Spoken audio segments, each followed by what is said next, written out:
It's one of the central goals of therapy.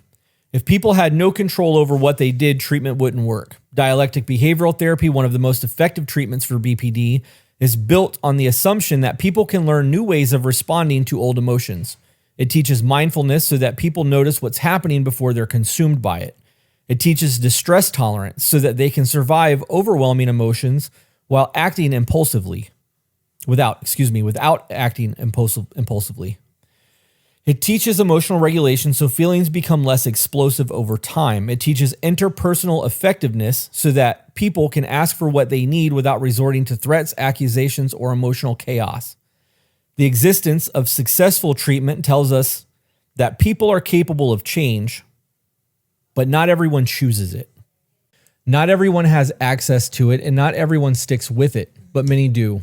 That's why I never accept the idea that someone is simply destined to hurt everyone around them because of a diagnosis. The research, and more importantly, the lived experience of thousands of people in recovery tell a very different story. We tried to record this in the beginning and I was on the wrong document. And at the beginning of the last one that we were recording, I don't believe that I fit the criteria for borderline anymore. I've had it my entire life. I've done enough therapy and enough healing, enough, self-help growth, whatever you want to call it, shadow work, that though I still have moments where I get triggered, I think that I'm way off that scale now. And I do believe that anyone can be healed from BPD. You compared to when I met you is a very different person. Yeah. So there's a whole lot of growth that can happen, but the work fucking has to get done, and it's not an overnight thing. And the hardest part about this is until you have an episode, it's all theory. Mm-hmm. When you have an episode and get triggered and you allow that emotion to take over, all of that theory goes out the fucking window.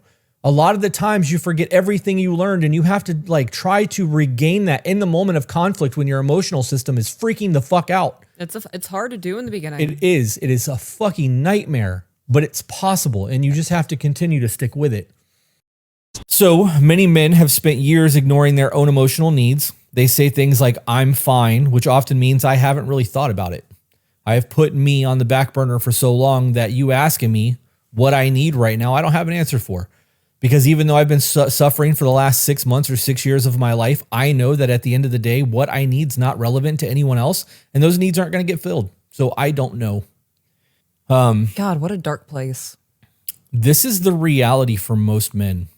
When I was in my deepest depression, right? Before I had my mental breakdown in my early 20s and decided that I was the common denominator in my life.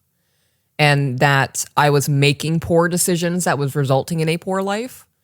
I don't know, hearing some of the things that men sit with and men have to go through, I couldn't imagine.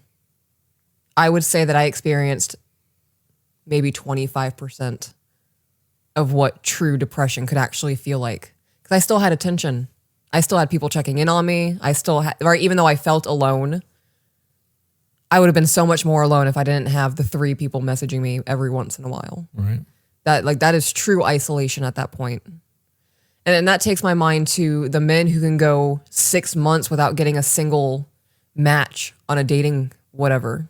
I did a Hot or Not when I was 19 years old, and I would get at least 15 a day. That's insane. Yeah.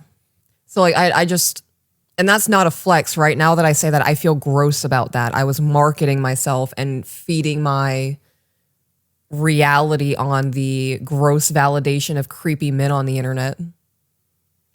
I said that to say I will never be able to truly understand what that loneliness feels like, what that nobody sees me. So many